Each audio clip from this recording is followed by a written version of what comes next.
Salut, c'est François sur Automatin pour parler actualité. Aujourd'hui, je vais vous parler de la gestion chez Toyota des semi-conducteurs, qui est carrément intéressante, l'arrivée d'un 4x4 pur jus chez Jeep en hybride rechargeable, une offre Nissan que je trouve pas si bête que ça, même si c'est du déjà vu, et la dernière chose, parler d'une Caterham électrique pour ceux qui voient ce que c'est. Donc la première chose, c'est vous parler de Toyota, qui est on va dire un des apôtres et un des leaders de la gestion en juste à temps des approvisionnements. Et il y a un super article que vous trouverez en référence de ce podcast qui explique que suite à Fukushima, Toyota a beaucoup réfléchi à ses approvisionnements et s'est rendu compte qu'en cas de catastrophe, c'était le bazar pour continuer à fabriquer. Et donc ils ont regardé de façon très détaillée comment fonctionnait, qui étaient leurs fournisseurs, et ils ont établi un plan de bataille s'il y avait à nouveau une catastrophe pour qu'il n'y ait plus le problème qu'ils ont rencontré lors de la catastrophe de Fukushima avec des problèmes d'approvisionnement. Et c'est ce qui est arrivé avec la pandémie autour du Covid. Et donc ils ont su, par des alliances, par de l'anticipation, par des participations avec beaucoup de fournisseurs japonais, passer du juste à temps à du juste à temps avec des stocks tampons pour éviter les ruptures d'approvisionnement. Donc lisez cet article, c'est vraiment passionnant de voir comment une entreprise réfléchit et d'autres subissent un petit peu. La deuxième chose, c'est l'arrivée chez Jeep du Wrangler en hybride rechargeable. Alors c'est un gros véhicule, mais il y a peu de choses sur le marché et c'est assez sympa. 375 chevaux, une autonomie de 40-50 km en cycle WLTP avec une grosse batterie de 17 kW.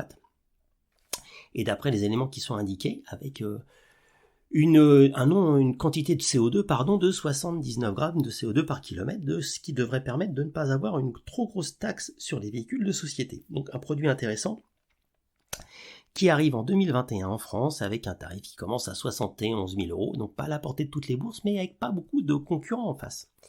Je continue un peu dans les offres commerciales et dans les nouveautés produits. J'ai trouvé que c'était assez sympa. Nissan renouvelle un peu, enfin en tout cas reprend quelque chose qui avait déjà été fait mais qui était assez performant.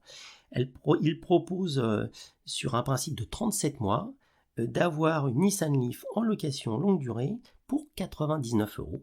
Le premier loyer est de 12 000 € et il passe à zéro grâce à l'aide du super bonus pour l'achat d'un véhicule électrique à la place d'un véhicule thermique. Donc c'est vraiment très intéressant et vraiment pas cher, et c'est une bonne idée pour relancer les ventes de livres sur un véhicule qui est un petit peu, on va dire pas en fin de vie, mais en tout cas en milieu de vie. Et puis le dernier sujet, un petit peu plus sympa, souriant que des trucs très sérieux, c'est que Caterham, qui fabrique cette petite voiture absolument géniale et très fun, très légère avec un tout petit moteur, eh bien, a décidé de fabriquer une version électrique, de continuer à garder la version thermique. Alors le but, c'est de garder un truc aussi rigolo que la version thermique.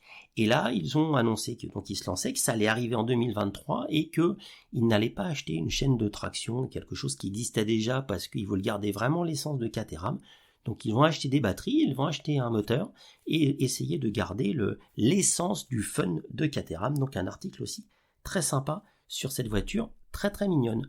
Pensez à vous abonner à Automatin pour avoir régulièrement les actualités de l'automobile, et en alternance, vous aurez aussi quelques articles pratiques et surtout des interviews de personnes en relation directement ou indirectement de l'automobile sous le format de portrait chinois, 10-15 minutes sur l'actualité de la personne, et après je lui ai concocté un petit questionnaire à la Bernard Pivot, mais tourné automobile ou moto, pour connaître un peu mieux la personne et faire un truc un peu sympa et qui renouvelle le genre.